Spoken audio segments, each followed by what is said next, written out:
Bom dia, boa tarde, boa noite. Eu sou o João Alexandre Teixeira Monteiro, estudante do PET Física da Fundação Universidade Federal de Rondônia, e hoje nós vamos dar início ao nosso pequeno curso de Introdução à Física Básica. Vamos lá?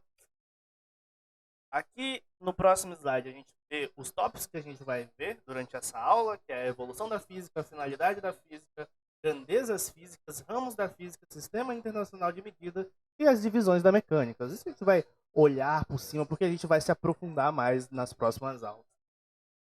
Bom, a evolução física. Então é um aparato um pouco histórico, uma linha do tempo um pouco mais resumida, e a gente vai destacar alguns pontos. O surgimento da filosofia e o seu desenvolvimento cultural, e vai dar início, dar um pontapé ao que é se fazer ciência, o que é estudar a física. Então a filosofia e a física elas estão alinhadas desde os seus primórdios, né? Então grandes ideias surgem a partir da filosofia, e isso até hoje a gente tem essa carga histórica muito bem relacionada e desenvolvida de todas as ciências que iniciam na filosofia.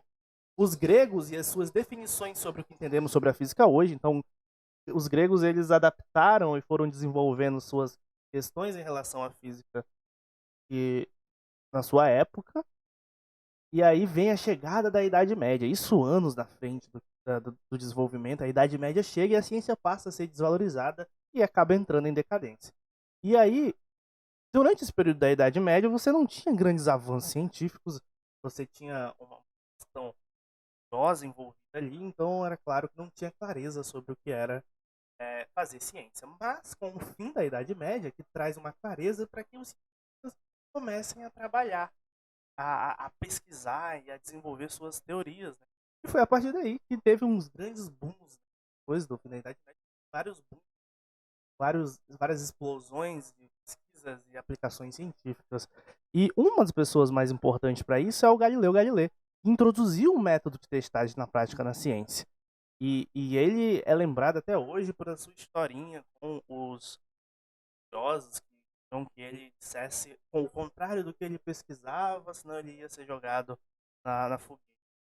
Então, a gente parte para Newton, mais na frente ainda, em outro período, ele vai elaborar o que a gente tem, vai sintetizar um histórico científico a respeito da física. Né? Ele vai ser o primeiro a fazer isso, vai formular as leis gerais da gravitação. Então, o Newton ele acaba por si só pegando tudo que tinha de conhecimento até aquele momento sobre aquele determinado assunto relacionado às ciências físicas e elabora uma síntese geral sobre aquilo, e isso é perfeito. E outro boom que é muito mais lá na frente, a teoria da relatividade publicada por Einstein em 1905. Isso faz uma diferença gigantesca, são três grandes nomes importantes, Galileu, Newton e Einstein, mas não só eles, como outros cientistas, surgem entre os tempos, e até hoje essas pesquisas vêm se desenvolvendo e trazendo para nós, como pesquisadores, alunos, professores, grande clareza, grandes resultados para que nós possamos estudar. As finalidades da física. Bom, as finalidades da física partem de duas ideias, né? As grandezas escalares e as grandezas vetoriais. A física ela vai estudar as grandezas escalares e as vetoriais. A primeiro momento, mecânica, você vai ver isso com muita mais veracidade. A grandeza escalar são caracterizadas por um número real positivo ou negativo acompanhado de uma unidade de medida.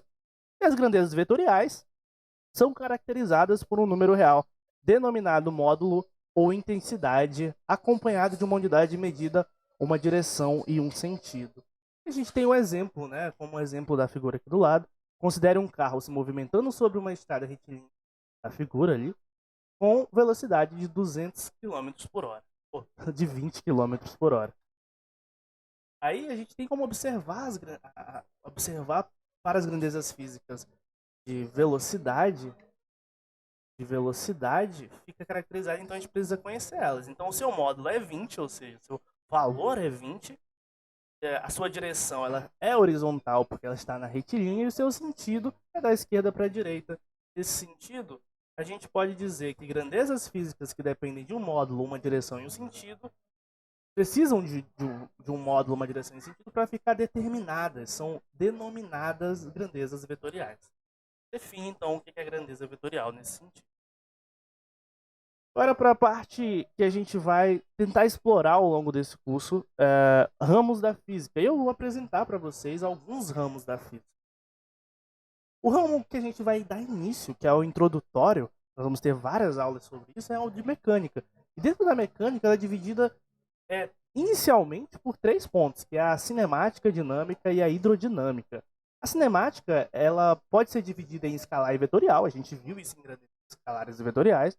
É o estudo relacionado aos movimentos e às trajetórias. A dinâmica é o estudo da mecânica relacionado a forças. Então, tudo que for relacionado à força, nós vamos ter a dinâmica ali fazendo o seu estudo.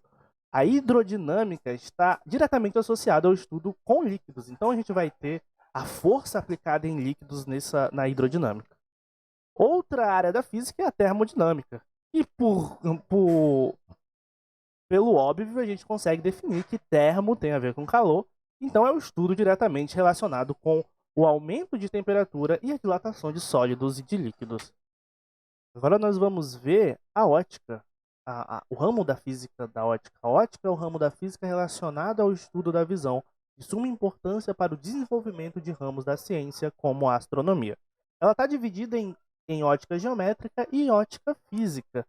E esse ramo é muito vasto e está direcionalmente ligado com vários aspectos do nosso dia a dia. A ótica geométrica é onde a luz é estudada como os raios que percorrem uma trajetória. Já a ótica física, a luz é vista como uma onda, logo é estudado o comportamento ondulatório. Certo? As ondas. Bom, as ondas a gente estuda juntamente com os fenômenos ligados às oscilações, e o seu objetivo principal é introduzir o aluno aos conceitos de transporte de energia e natureza das coisas, classificando elas como sendo materiais ou ondulatoriais. O eletromagnetismo, que também se divide em ramos, é a junção de 2 ramos da física, que é o magnetismo e a elétrica. Bom, e ele já se diz tudo, né? É a fusão de 2 conceitos da física estudados de uma forma em conjunto a partir do século XVIII. Agora nós vamos ver o Sistema Internacional de Unidades.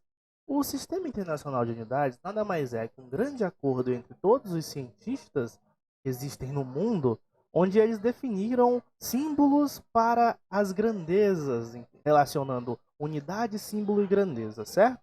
Bom, a gente tem alguns deles aqui para observar, que é a grandeza de comprimento, massa, tempo, intensidade de corrente elétrica, temperatura termodinâmica, quantidade de matéria e intensidade luminosa, e as suas respectivas unidades, certo? Então vamos com calma para a gente tentar entender. O comprimento é dado em metro e o seu símbolo é o m minúsculo. A massa é quilograma e o seu símbolo é o kg minúsculo. O tempo é dado em segundo e o seu símbolo é o S minúsculo. A intensidade de corrente elétrica é ampere e é dada em A maiúsculo. A temperatura termodinâmica é Kelvin e é dado com o símbolo de K maiúsculo. A quantidade de matéria, ou mol, o seu símbolo é mol. A intensidade luminosa, candela, é dado em CD minúsculo, a letra C e D minúsculo. Certo? Na mecânica, o SI ele é denominado de MKS, que corresponde às iniciais dos símbolos das 3 unidades fundamentais mais usadas, certo? Então, na mecânica, a gente vai usar comprimento, massa e tempo. E os seus respectivos símbolos é o M, o KG e o S. Aí você lembra do MKS para essa definição do que é sistema de S, qual é o mais utilizado dentro da mecânica pelo SI. Outra coisa interessante é que a gente tem algumas outras coisas a levar em conta. Por exemplo, a gente tem a grandeza de tempo, que ela pode ser minuto, hora, dia. O ângulo plano, que pode ser grau, minuto ou segundo. O volume, que pode ser dado em litros, e a massa também pode ser dada em tonelada. E a gente tem essas observações a fazer, que mais para frente, com o apanhar do curso, a gente vai se deparar com certas situações, e aí será explicado com mais eficácia cada situação onde a gente deve se utilizar desses símbolos relacionados ao SI. E para encerrar a aula, nós vamos falar um pouco sobre a divisão da mecânica. Nós falamos um pouquinho mais cedo, ela é dividida em três, que é cinemática, dinâmica e hidrodinâmica. Nesse curso, nós vamos ver cinemática, dinâmica e estática.